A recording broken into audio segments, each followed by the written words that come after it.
Welcome to End of Life University podcast, where we share real talk about life and death. I'm your host, Dr. Karen Wyatt, and this is episode number 301. Thank you for joining me here today. In just a moment, I'll be playing an interview I did with Dr. Joshua Black about grief dreams, and I'm really excited to share this with you. I loved our conversation, and so I can't wait for you to learn more about grief dreams. But before we get to that, I wanted to remind you, if you listened to episode 300 last week, that I have a new podcast that just came out 1 week ago called What Really Matters: Everyday Spirituality. So this podcast really talks about how we live a spiritual life, particularly for those of us who are not religious. And so we don't have a religion that informs how we learn and grow and transform spiritually, but the universal spiritual principles that can inspire us to become our best selves and live a better life. So really, the podcast is about my own personal journey of learning about spiritual concepts and applying them in my life, and what I'm learning on the road on my own path. I'm sharing that with you so that hopefully you can also be inspired and to do your own work and your own growth spiritually. So the podcast is What Really Matters, and you can find it right now on Spotify, Google, and several other lesser known platforms. It isn't playing yet on Apple Podcasts at the time of this recording, but hopefully it will be posted there soon. It just takes a while to go through the process of getting it approved there.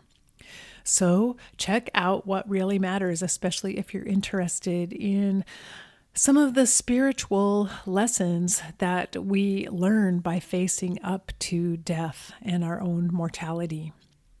Before I move on to the interview, I'll remind you that this podcast and What Really Matters are both supported through generous donations on my page at Patreon, patreon.com/EOLU. Thank you so much to all the donors out there who've been making small monthly contributions to keep my podcasts on the air. And if you're new to this idea, you can go to that Patreon page and learn about the bonuses that you can receive for becoming a patron. And you'll discover that it's really only a couple of dollars a month to chip in to help make a huge difference for me in terms of keeping these podcasts going. So again, that page is Patreon, patreon.com/EOLU. I hope you'll check it out. And now we'll move on to the interview with Joshua Black. Stay tuned after the conversation, and I'll come back with a few takeaways and to say goodbye. So here we go. Today, I'm so excited to welcome my special guest, Dr. Joshua Black. Dr. Black is a grief researcher, speaker, author, consultant, online course instructor, and host of the Grief Dreams podcast. He has focused all of his MA and PhD research in psychology on investigating dreams in bereavement, also known as grief dreams, and continuing bonds from many types of losses, including prenatal loss and pet loss. Dr. Black is considered one of the world's leading academic experts in grief dreams, and he is focused on raising awareness of grief dreams due to a lack of academic research in this field. You can learn more about his work at his website, which is griefdreams.ca. So, Joshua, welcome to the podcast, and thanks for joining me today. Well, thank you for having me. I've been so excited to talk to you ever since I first read about your work, because I've been really intrigued with this idea of grief dreams, because I've had some myself and I know other people who have had them as well. So I can't wait to learn from you. But I was hoping you'd start by just telling us your own story and how you got interested in doing this research. Yeah, I think most people in the field, it's not something that you're trained to go into unless maybe, your parents had something like were in the funeral business or something, or were into to helping the bereaved. But for me, I actually wanted to be an elementary school teacher, and I was in university and striving to do that. And then all of a sudden, like it was my fourth year. It took 5 years to finish that undergrad degree. So it was my fourth year, and my dad suddenly died. And it was the first time I had a significant loss in my life. And for me, it completely crushed me. It took all the wind out of my sails. It made life colorless, is the best way to put it. And I still remember like getting that phone call and just crying when I was told, like, 'cause, like the big story there is my dad had a lot of issues with alcohol and regulated emotions throughout my childhood. And so I was really afraid of him for most of my life. And we didn't really have a good relationship until probably a year and a half, 2 years before he died. And so I was finally getting the dad I always wanted, someone who seemed like he cared more, someone who was able to just talk to me like a friend kind of thing. And so it completely crushed me because that was gone now. And those memories that we were building was gone. And so I just started crying, and I didn't know how to process it at all. And I was making crazy decisions in my mind that I was going to do. Like I remember thinking in that short period of time before I went back to school that I was going to drop out of school and go to a trip to Israel, because that was one of the trips that we were always talking about, that he was going to show me around there because he just came back from a vacation there. And so I would have done it if it wasn't for a partner that I was with at that time, really settled me down and just sat with me and said, let's wait this out. let's finish your degree first. Then, at that time, make those decisions. And it was such great advice, because it was a near jerk reaction. And so what happened was I still crying. I was picking out the casket at my funeral, not at my funeral, on my birthday. And then I did the eulogy the next day, and I was crying that point too. But then when I look back, I stopped crying the next day, and I went right back to school, went back to work, like almost nothing's happened. But I could feel everything changed in me. Like I was walking around in a gray world, best way to put it. And I couldn't feel joy, but I also wasn't feeling any kind of sadness. So I guess it would call it depression. And that lasted for like 3 months. And I wasn't trying to get out of it per se. I just thought this is what grief is, and this is the way it is now. And I wasn't searching for help, because I had issues with being vulnerable at that time and being a good male in our society. I never sought out any kind of help at that point. But what happened was I had this dream, and I wasn't asking for it. I wasn't wanting it. It's not even really consciously even know about it, to tell you the truth. Like looking back, I can see it in different films and stuff that I've watched. But at that moment, it wasn't something I was longing for. And so this is the dream. I was sleeping, and I was in my bedroom, and then everything in the bedroom was the same it was in waking life, which is very odd because most dreams are a little more bizarre in nature and things are a little out of place, but everything was the same. And then I saw my dad at the end of the room, and he looked so healthy and happy. Like he didn't have that heaviness to him that he did when I knew him in waking life. And so he was just different. So it wasn't even a memory. It was just something else. And I went up to him. He was smiling, and I said, I'm going to miss you, like acknowledging the loss. And I said, I love you. And we hugged. And when I woke up, something changed in me. And I can't even tell you what it is, because when I look back, I don't know. How did I go from this state of 3 months of depression, I guess you would call it, to a moment in time where you have this experience, and then now the color came back. It's like someone turned the light switch on, and then I could feel joy, and I can also feel sadness, as it turns out, as I move forward too. But that moment still stays with me in the mystery. And so I just sat at the edge of my bed, I remember, and just wondering, what was that? And I didn't interpret it as this is a visitation or this isn't. I just sat in the mystery of what just happened, on how I changed without any really conscious effort in the change.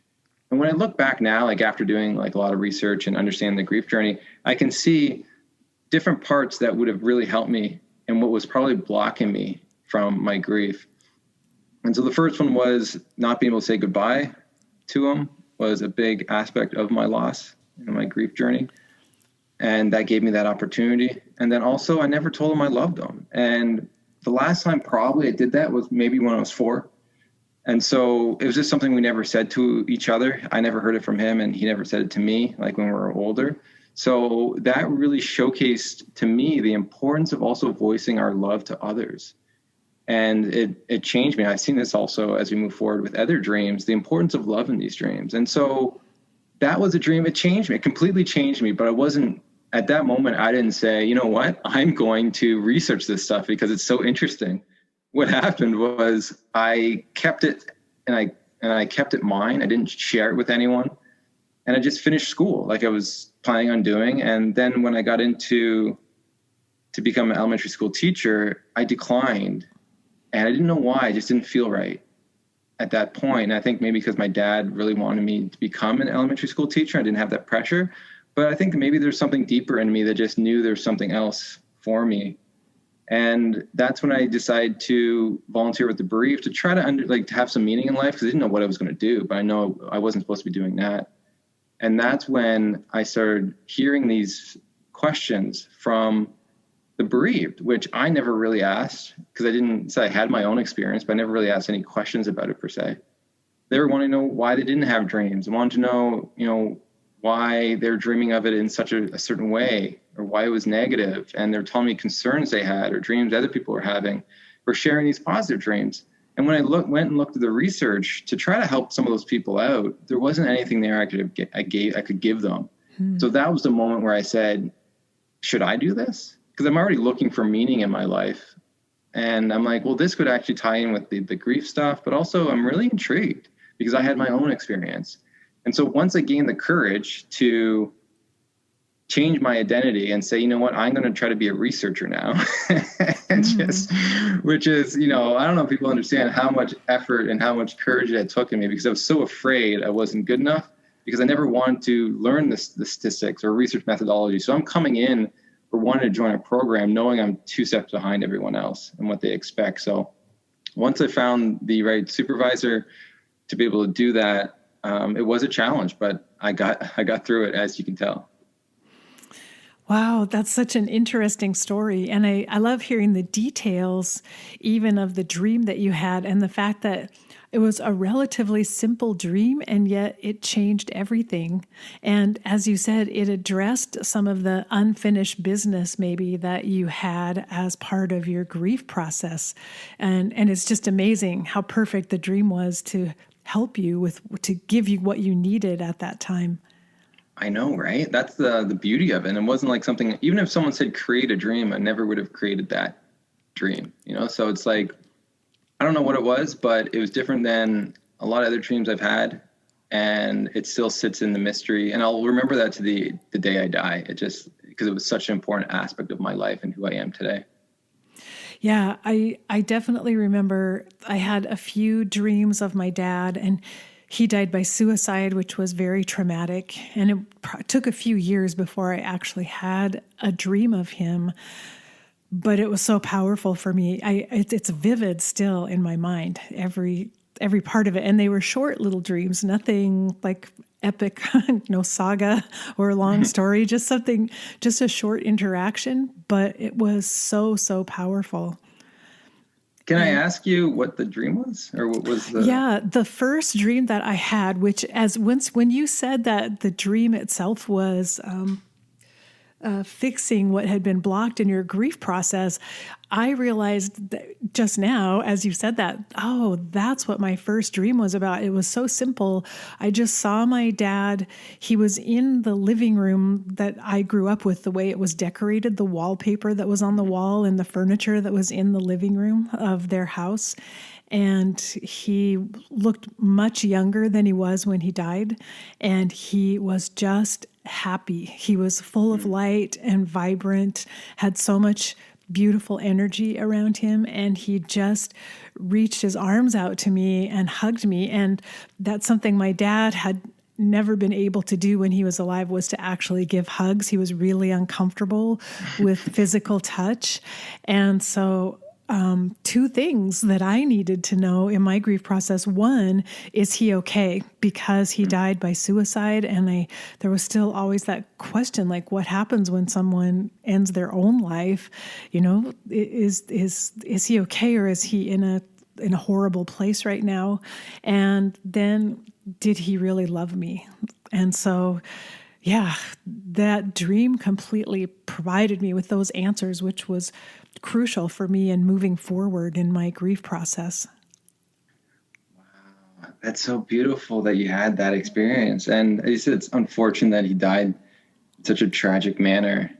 And you sort of see that when you look at these dreams and that type of loss, you do see some interesting, I guess, categories or themes that do pop up. And some of them are just constant self of just, love itself. But sometimes people are longing for the answers to understand the why.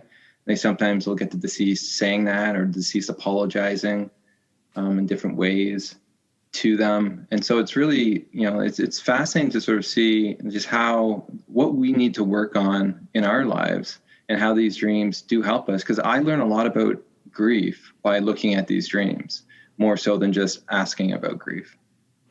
Yeah, I see what you mean. And it's amazing. This just happened in real time with me listening to you talk about it, that I have all these new insights now about dreams that I've had, which is, it is really fascinating when you enter into that world of dreams and knowing they come from our subconscious, but are we actually connecting with our loved ones on the other side? Are they sending us messages? And how does that all come together? And that's the mystery of this topic, which I love. And the way that you say I do the research is it doesn't shy away from either of those topics. And for the most part, what people gain is just deeper understanding of that mystery. And it allows people to, whatever they believe, to still believe what that is. So the research really showcases that people that are spiritual or not are still having similar themes, which is, I think, really interesting when it comes to dreaming of the deceased. When it comes to these positive, comforting dreams, it's really about this love. And even if they're not spiritual, they're, say, an atheist, the deceased is still saying they're okay and that they're all right and that they love them. The major difference you'll see amongst, different types of religions will be maybe what is talked about or the scenery. So sometimes the deceased will be in heaven if they're Christian, or they'll talk about heaven in some way, or the dreamer will ask what heaven is like, kind of thing, and you'll get those responses. But yeah, at the end of the day, it could be just the mind working through some stuff, but or it could be the deceased who knows you really well because of what you're going through, and that's the dream, and that could be the visitation. And I don't know, but the only thing I do know is that if it's positive and it's helping you in your grief journey, let's ride with it. Let's just go with it. But if it's when it's distressing and you think it's, let's say, a haunting or a visitation, negative visitation, or something else, that's when I say, let's really sit down and talk about that, because that really can complicate your grief as you move forward. Well, I wanted to ask you about that. How common are grief dreams according to your research? When I started, I thought they would be rare, just because no one talks about them. And I never once heard about it in any kind of grief training. And still to this day, most people don't talk about it. No one in thanatology is, bringing these up, and no one's researching them. So what do you, for just honest opinion, I would say, it'd probably be rare. So that was one of the most shocking things I found was when I did the research. And I want to sort of mention that when I did the research, I didn't collect it from a dream sample. So they didn't even know that I was collecting their dreams or going to be asking about their dreams. It was a study on grief. And so I wanted to be that way. So then the numbers would be a little more realistic in what they are. Because if we just study a dream sample, well, then maybe it's higher than just a regular sample of me going on grief. So anyways, after spousal loss, within the first year or two after loss, 86% of people report at least one dream of the deceased. Which is, you think about it, and it's so huge. And then you look at the fact that 10% of the population doesn't remember dreaming in general. So you knock that off, that 86, there's most people who are remembering their dreams are remembering one of these types of dreams, which is really interesting to me to sort of see. And then I did multiple studies on pet loss and also, miscarriages and pregnancy loss. And so after pet loss, 78% within the first 6 months. So I closed that window. So it was within the first week or to 6 months. What's that rate? 78%. So as it would have increased to a year or two, that probably would have increased to around the same numbers, like 86%. And then said after miscarriage and stillbirth, you have 58% within the first year of loss. And this is really interesting to me because after a miscarriage, you haven't seen the child, but yet you're dreaming of the child. So it's not a memory at all. So something else is, like I said, there's something beautiful going on there where you get a chance to see a child that never was born. And wow. That imagery and what people dream about in that is just fascinating to me. And they dream about the child at different ages, and they can even grow up as they would have. Like you see that also after if someone has a child loss, the deceased will grow up like they would have in waking life. So let's say they were died at, let's say, 2 years old. In 2 years, they're dreaming of them as if they're 4. And so it's just like these really interesting things that are that's going on in those experiences, and what that means for those people who are dreaming it is, it's beautiful to watch and to understand that there's almost, you have help in a way. And I think dreams in general are just like our best friend that gives us truth. Even the negative dreams has a lot of gems in it to give us the truth we need and the support we need when we just can't give it ourselves. I think you're so right about that. I've always been really interested in my dreams, which I think has actually helped me remember them more because I've been fascinated by them. And so I've focused in on them and trying to remember them when I first wake up in the morning. But I agree with you. I've found dreams to be so helpful for me in understanding myself better. But you're right that the grief dreams that I've had have been a little different than other dreams. Like they stand out in such a vivid way. Yeah. And that's, there's something going on there, and it'd be interesting to see, like in a sleep lab, what's actually going on in the mind. Like how is it different from a regular dream and those types of experiences? And, in time, hopefully we get there. But once again, it's going to be hard to catch one of these dreams too, because some people, the frequency varies widely. And sometimes people only have one dream their entire life, but it was a very vivid and memorable one. Other times, people have one every couple months. And it's just really interesting on why that is. And we can talk sort of about why some people dream more of the deceased than others. But I also want to sort of put a mention into children's dreams. So there has been one study, I didn't do this, but there has been one study that looked at children's dreams after parental loss. And what they found was 55% of children had a dream of their deceased parent. And I think that's also very important when we talk about this subject, that we also bring in kids, because they are first still trying to understand what dreams are.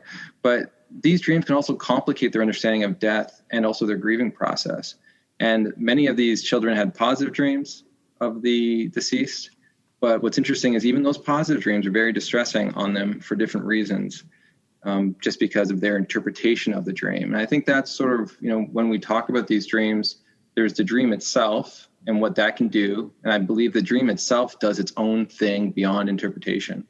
Then there's the benefits or the struggles people get through the waking life interpretation. So either the distress or the comfort they get from looking at that dream in waking life. So I think there's two parts to the story.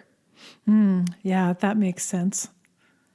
And I know on your website, it mentions that there are different types of grief dreams. So maybe we could cover that if you would just tell us a little bit about, I guess, what constitutes a grief dream and what types there are.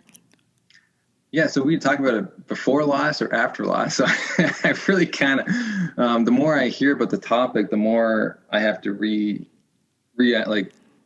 at the understanding of what grief dreams are. But we'll talk about after loss right now. And so these are the dreams the moment after the individual has died. And so there's 3 forms. So the one is forms that are very symbolic of your waking state. And so an example of this would be you're walking by or running by a mountain and the mountain collapses on you. And it can represent your waking day struggles and how heavy the world is to you at this point in life. And so dreams reflect our waking life, and people really need to understand that. And research has shown that. And so that's what you would expect, from a dream of someone who's grieving, a negative kind of scenario like that. Then there's these other dreams where the deceased isn't in it, but someone mentions them, or there's scenery that is related to them some way. So a scenery could be either like the funeral home, or it could be the hospital in which they died at, something like that, or even the house they grew up in. And then there's the characters in the dream. So they could mention the deceased in some way, giving condolences or asking how you're doing.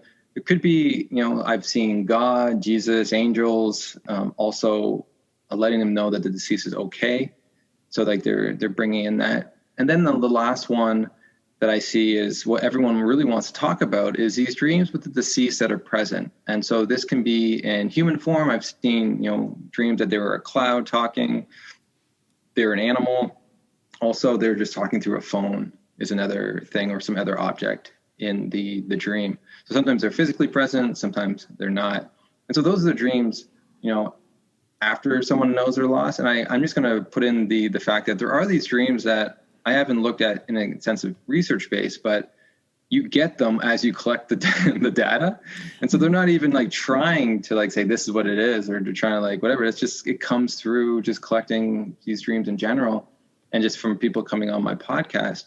So there's these dreams that people have before they're actually aware that the individual has died, which is, I think, really interesting in many ways. So a situation would be they have a dream, looks very similar to a dream that someone would have afterwards, where the deceased is light.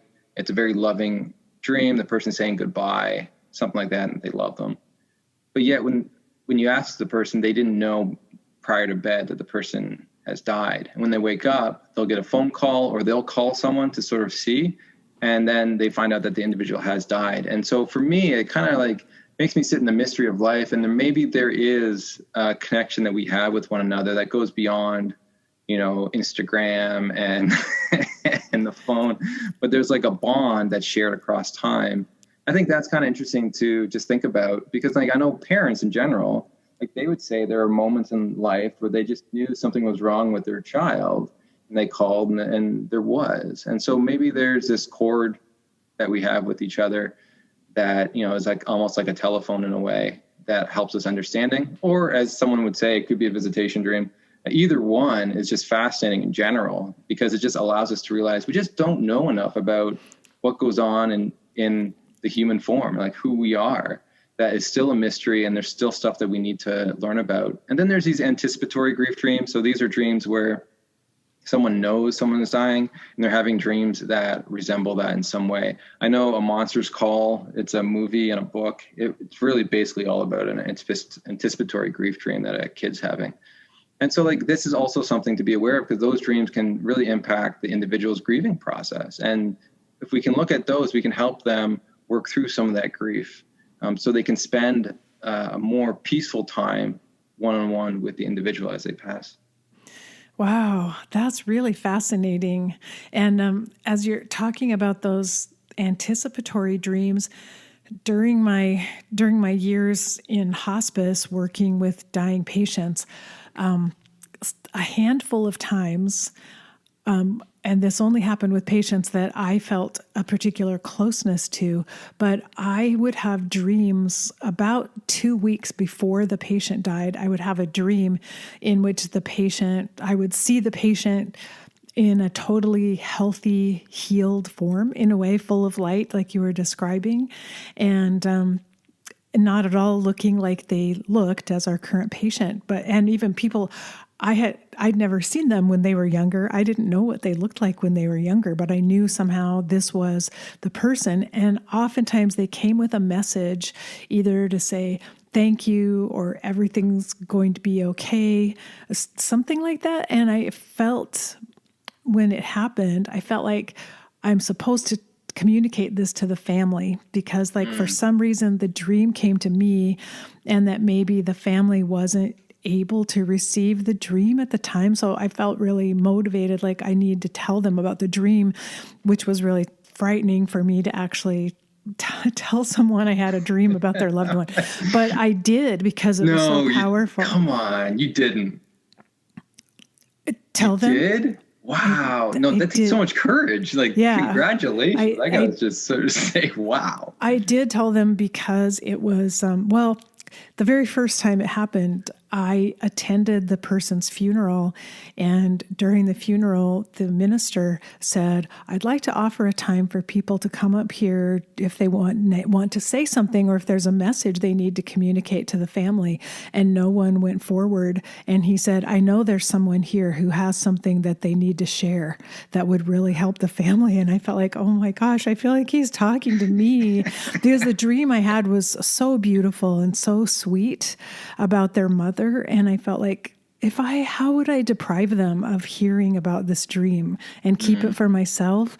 And because it wasn't a dream for me, I didn't really need the dream myself. Right. And so I went up and I talked about the dream, and I got so much the family came and hugged me and thanked me, and they were so grateful for it. So that kind of opened me up to the idea that maybe I'm getting the dream because I will have the courage to tell it to other people. So I did. But that happened maybe 5 times total. That's amazing though. And I've heard that too. That's why I'm saying it takes a lot of courage, because I know a lot of people who have that experience and then they just don't share it because they don't want to be seen as crazy or to be judged. But yeah, I had an individual that shared an experience with me just on my newsletter. And she, as you're saying, she didn't really know the person too well. It was like an old acquaintance that they went to high school with. And she had this dream of a child, and the child has a message for the father. And so she got it. Basically, it was that, he was okay and they loved him and stuff, and he's having so much fun. And then she had this moment where, what do I do with that? Because he's telling me this is a message for his father, but she doesn't talk to him. It's not like that kind of relationship. They're just, linked in on Facebook. Anyway, so she asked all her people around her what she should do, and everyone told her not to do it. But yet the dream haunted her in the sense of this naggingness about she should do something with it. So finally she just reached out with courage and shared it with them, and it broke him down and said, this is the sign I've been longing for. He hadn't had a dream himself, and he was basically asking the universe or whatever for a sign that his son was okay. And that was his sign. And I was like, wow. It's you just don't know. It's just it's so crazy. These stories just makes me sit in the mystery. And I'm not saying people need to be spiritual to believe them. They just have to sit in the mystery of there's something else that we don't really know that's occurring. And there's probably a scientific explanation to it. And what it is, who knows? But there's that mystery that it's occurring. And that's beautiful, that if sometimes when people don't dream of the deceased, other people may have these dreams almost for them. And that's its own, I'm really curious to really study that more as I move forward in this work, because I think there's going to be a lot of answers to understand maybe why that happens. Yeah. It is really fascinating. And I was just thinking, I had a dream of my cousin after she died, and we were at a wedding together in the dream, and she came and sat at my table, and I knew that she was dead, but I saw her whole family, her husband and her children were all at a separate table. And I said, oh, look, why don't you come and sit with them? They would love to see you. They're all there. And she said, no, it's not time yet. I can't go see them yet. I can only talk to you right now. And so wild. So that did kind of tell me there's something about who's ready for the dream, I guess, who's ready for it to happen. And there's something about timing and the right place and time and person, I guess. It's really interesting. I can just imagine how much you love listening to these stories. Yeah, no, it's just even this story. I'm like, man, this is so amazing. And it just makes me smile because for me, I love dancing in the mystery, because I don't think we need to know everything to just appreciate the beauty of it. It's I can look at a flower and just realize I have no idea how that was made. Some water and some sun, but it's like saying you needed sleep and a brain, but we don't really understand what actually is going on and for it to create itself on what it is. And I think the same thing with these dreams, it's very mysterious, but it's so beautiful in what it's trying to do for our spirits and also other people that say we may not really know. But I think that's an important part too of just people who work in the hospice care, people who work in hospice or any other hospital at end of life care, that they do dream of their deceased patients. And some of them are, as you said, like you don't really maybe have that connection, but they're dreaming of them in certain ways. And I had someone on my podcast a couple of years ago, actually, and he would dream of these very significant people in his life that he had like a connection with. And the dream gave him reassurance that he did a good job and that he's valued in that profession. And I think that's something I think we all, when you look at, maybe what the reason for that dream is just that I think we're so busy in life, and especially with work and trying to deal with our own grief and the changes in life, that sometimes we forget who we are and the impact we have on people. And these dreams can showcase that to us, to remind us on the impact that we are having. And that's a beautiful thing to remember. I love hearing you say that as a researcher, you appreciate the mystery, because I think that's the perfect attitude for actually anyone doing research, because you have to be able to just take in all this information, but know that there's something way bigger than just what we can see and bigger than we can even comprehend in what you're doing. And I really appreciate that you have that approach to your research. Thanks. I think that's what's needed in the research. And I think that, maybe one of the reasons why it was never really studied, because when people think about these dreams, what a lot of people will jump right to is visitation dreams. And, I really, cringe when I hear that word, because that's interpretation of an experience. It's not the experience.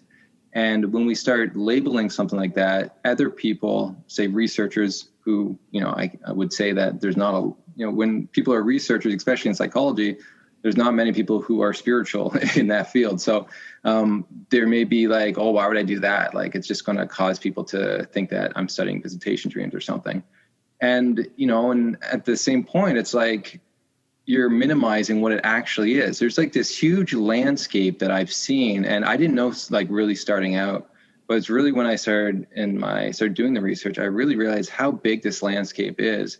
And the interpretation of the dream and it being a visitation is very small. And what I've seen when people have referred to dreams as visitations, or to trying to tell people when one is and when one isn't, it's really destructive in their own grief process, because I still don't even know. And, like if there was one, I still don't know, because I've seen a vast array of dreams and also experiences that people have shared with me on why that dream was a visitation for them.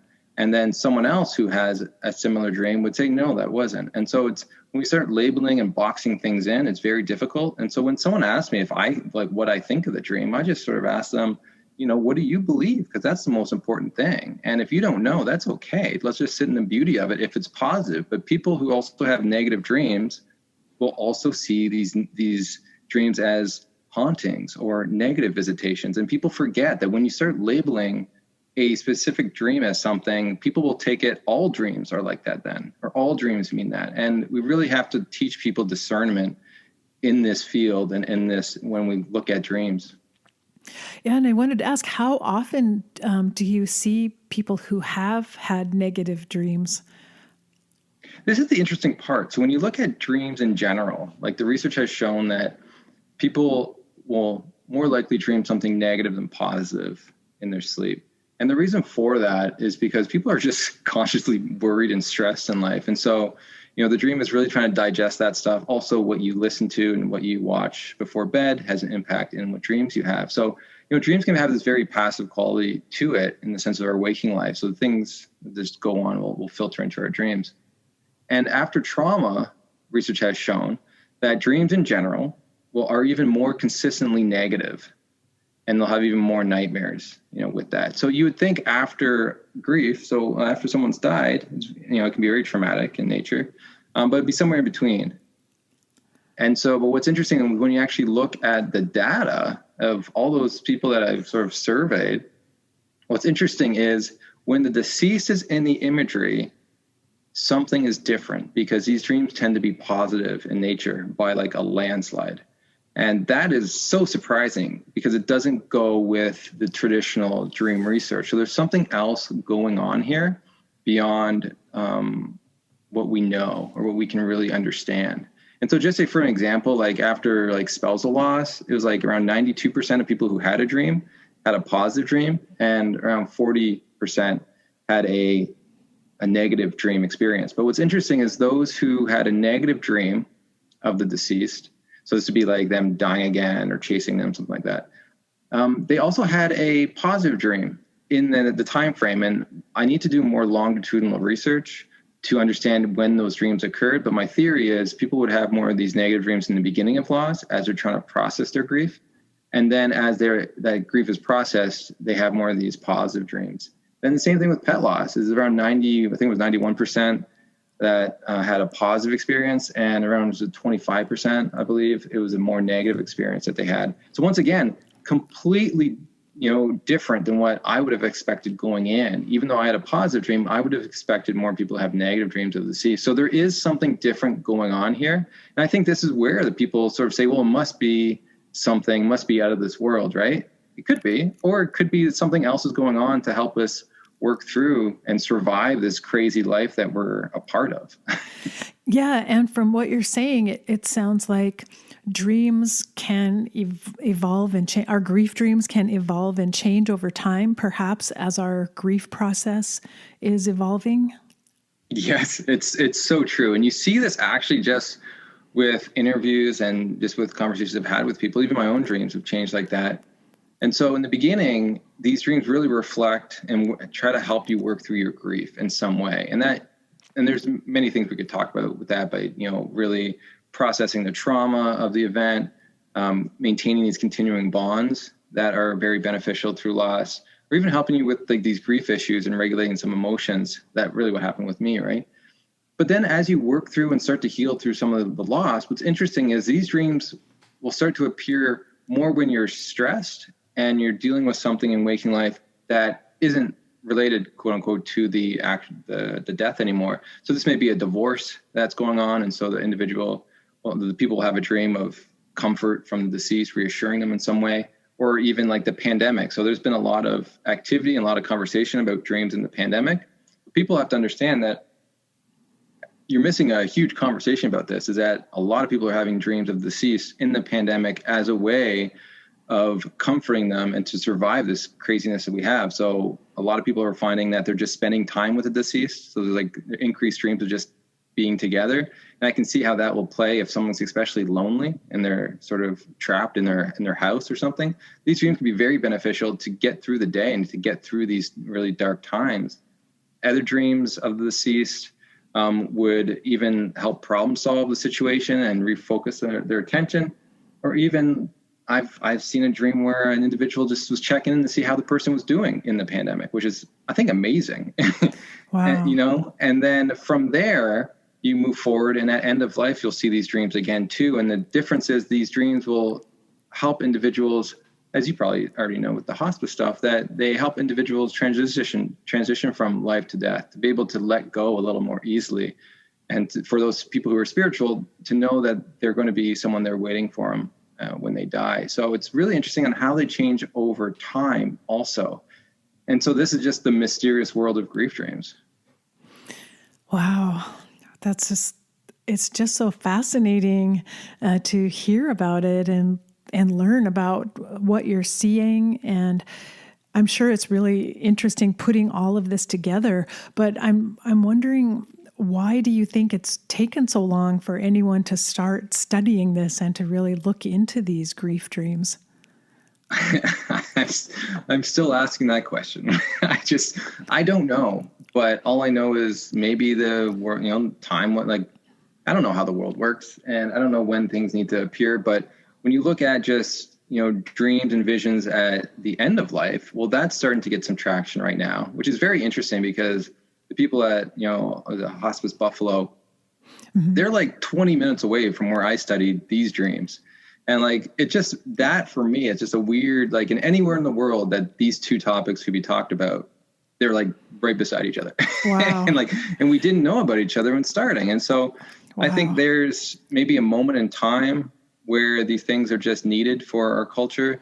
But I can understand dreams in general have been really devalued in Western culture. And for a lot of the times, there's been a religious neglect of this topic in many ways. And so I think a lot of people try to they saw this as more of a demonesque or a negative kind of form.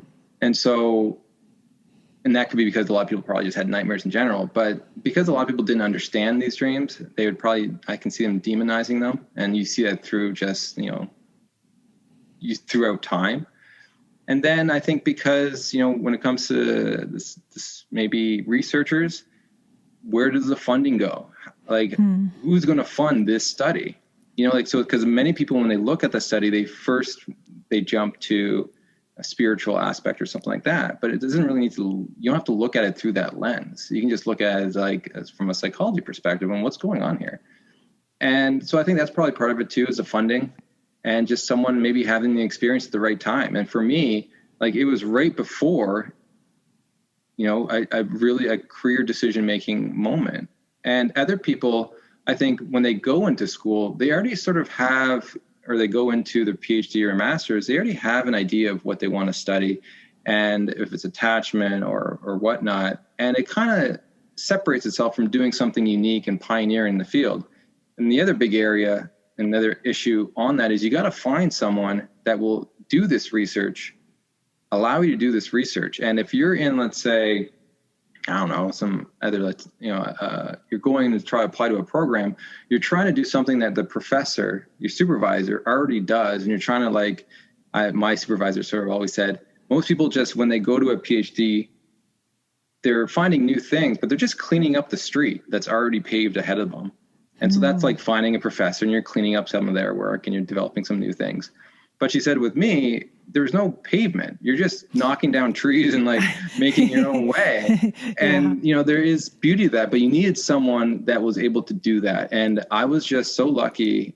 And it was just I look back and I don't know how it even happened, but to be able to have two supervisors, one in my master's that first allowed me to touch on the subject. She was a dream researcher, which is rare in itself in the field. And I was able to do my master's with her.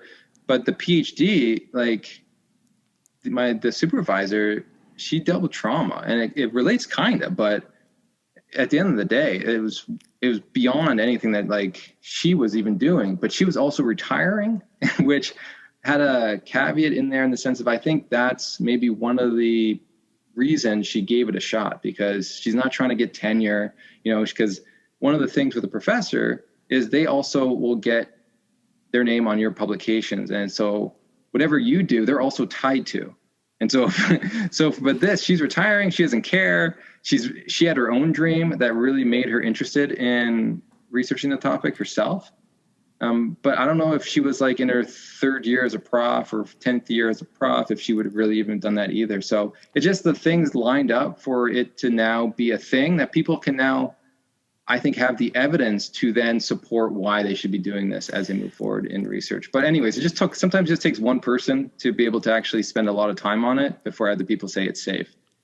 Wow, which is amazing to me. I mean, to think, you are the actual pioneer of this work, and you're laying down the pavement. I guess it's pavement at this point. I don't know, but other researchers will follow after you and add to the body of work that you're creating right now, which is wonderful, especially as I hear the benefits that are there for all of us to learn about our own dreams and to hear about other people's grief dreams. Oh, because that's actually one thing I wanted to know. Do you find it's helpful for people just to hear about someone else's dream, even if they don't know anything about who's in the dream or have any connection to it? Just hearing about the fact that other people have grief dreams?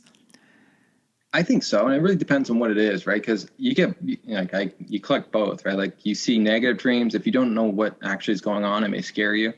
But those positive dreams, there can be a lot of beauty in them. And I gain a lot of wisdom actually from researching the topic, which is, a beautiful thing in itself, because the deceased, they don't say a lot, but when they do, it's such a beautiful thing. And it can really change your own understanding of your own life and what your focus is. And they say these really great one-liners, and I'm just like amazed that they even like said it, because I'm like, that's so powerful. Like, man, like I could make a bunch of t-shirts with these quotes that I get from the deceased. And, you know, that's a very beautiful thing. But, you know, like when sharing it, the interesting thing is, if, let's say you have the dream and you share it with someone, if the person themselves hasn't had their own dream, they may become worried or jealous. And it's like, how do you manage those feelings? Because that's also part of the grief process. And that's one of the reasons why I did work on trying to give people a scientific explanation on why some people don't remember these dreams and other people do. And so one of the reasons for that is replicated in multiple studies, was that dream recall in general is the most important factor for this. And so, as we already talked about, 10% of the population doesn't remember dreams. And when you ask those people that say, I really want one, I haven't had one yet, you ask them, well, how often do you dream? Most people will say not very often at all. And so now you have an explanation to say, you know what, well, then how are you supposed to get one of these types of dreams? There are ways, you know, for people to increase their dream recall. But what I like to sort of tell people is that, you know, we're still learning about the topic, but you're probably dreaming about them, but just not remembering, because we're all dreaming in the night. It's just that remembering part is there's an interesting thing. As you said, it's about timing. It's about a lot of stuff for when they remember that type of dream. And so if people do want to sort of remember more dreams, the easiest way is to value them. And that's the one thing our culture doesn't do really good at, is telling us the importance of these dreams and what these dreams can do for us, and to make us aware of who we are. It just really is not in our training, I guess, to be human or to be functioning. And so just by, you know, listening to even this episode or other podcasts on dreams, and to talking about your dreams, and especially writing them down. So if you have one, write it down, because what you're saying and you're telling yourself is that I want to remember these now. And maybe they weren't important before, but I want them to be important in my life now. And you'll see that they actually, you know, research has shown that those dreams will increase. Your recall of these dreams will increase as you move forward. I will say that if you are grieving, you're probably going to remember more negative dreams in general. Not because the deceased is probably not going to be in every one of those. And so it's just to be aware of that, and to be able that there are tools to be able to help you work through some of those dreams. And so I also offer, you know, one-on-one grief dreams consulting for those people who are just having difficulty trying to understand how it relates to waking life, because it is very difficult to understand your dream language, because you can't just Google what does a swan mean and figure it out. Like, dreams are very unique in the sense of to you. So your symbol of a swan is going to be different than someone else's. But plus, there's so many other variables that are at play that make a story. It's like having each thing's its own word in a sentence, and you're trying to figure out what's it trying to convey to you. And so it's just difficult, but, you know, people can do it if they, you know, give themselves enough time as they move forward. Wow. That's really interesting. So I would encourage people, if you want to try to remember more of your dreams in general, it seems like if everyone works on that, they may be more likely to remember a grief dream if they have one. And it sounds like listening to your podcast, Grief Dreams, would be really helpful for people. I think so. It's a great conversation to just also normalize the topic and hear other people's experiences of grief. So you feel that you're not alone, and you can maybe relate and gain some wisdom as you work through your own. Where can people find your podcast?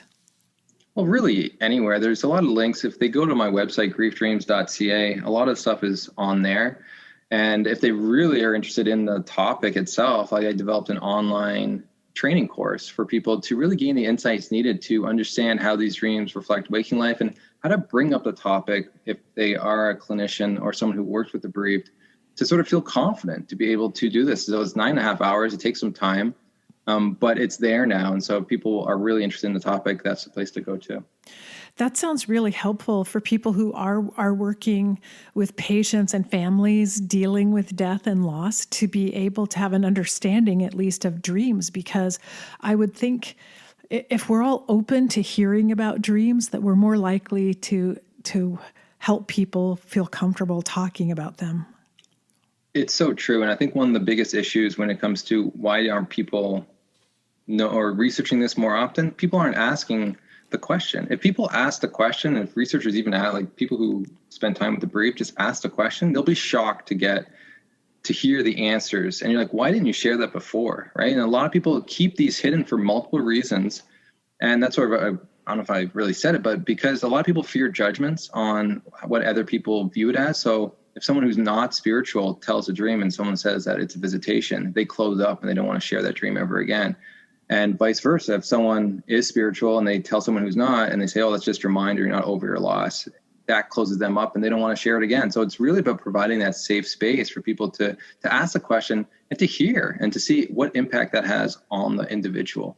Because it's really surprising the lack of space that people do share. Like I've had experiences just with Christians in general, since that's basically the place I really grew up knowing a lot about. Well, some pastors will say it's the devil in disguise, where other pastors will say it's God.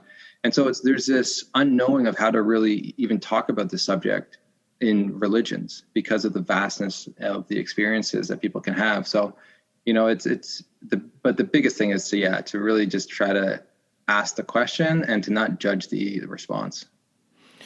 Yeah. Wow. And again, just hearing that it can be so beneficial to people who experience the dreams if we can help them feel comfortable with the fact that they've had a dream, and it can be healing and help them with their own process. I think it's something we really should all know something about and be prepared to deal with. And so I'm really excited about the research that are you still doing more research? Is it ongoing? I'm still publishing. I'm not currently doing research right now. It's publishing really all my other stuff. I have two more, one on the miscarriage study and then also a review article that's coming out.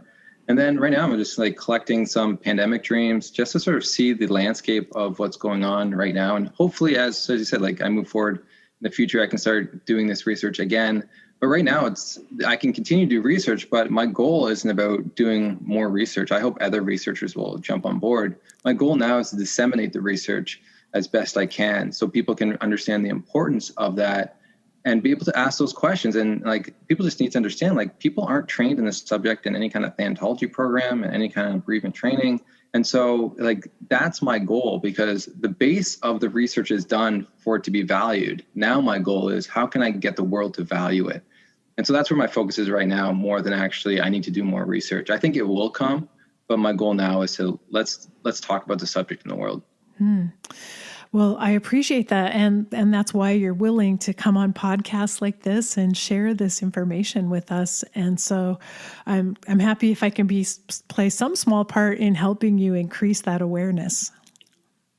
You do. And I appreciate everyone who takes the time to have me on. And let's say this shows for you to have me on. It's a beautiful moment for me to just have an opportunity to disseminate some of the knowledge. And you were so interested, and you had your own dreams, which I think were phenomenal too. To be able to hear that, just like, it makes me like move and shake in the world, just because like, you just don't know, what one interview can do for someone, but you just continue to do it because it's needed. And so for you to have a platform for me to be able to be a part of that and share some knowledge, I'm grateful. I'm truly grateful.